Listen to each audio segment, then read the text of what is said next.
হরি ওম জয়গুরু। আমাদের প্রাণের ঠাকুর শ্রী শ্রীমৎ স্বামী স্বরূপানন্দ পরমহংসদেবের অমৃতসম উপদেশ বাণী। পবিত্র কুমারীর পবিত্রতা গ্রন্থের 3য় খণ্ড হইতে পাঠ। রং মাখিয়া কেহ সুন্দর হইতে পারে না, অন্তরের পবিত্রতাই সুন্দরতা দান করে। সাজগোজ করিয়া কেহ লাবণ্য বাড়াইতে পারে না, পবিত্রতাই লাবণ্য ফুটাইয়া তোলে। ঠোঁটে মধু মাখিলেই কেহ মধুময়ী হয় না, অন্তরে যদি পবিত্রতার দিব্য মধু সঞ্চিত না থাকে।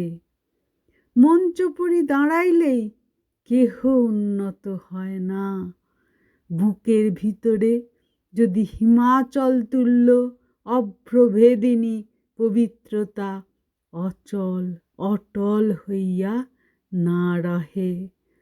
বক্ষ স্ফীত করিলেই কেহ মহত্ব লাভ করে না, যদি মহত্বের মাতৃস্বরূপিণী পবিত্রতাকে জীবনে প্রতিষ্ঠিত না করা যায়।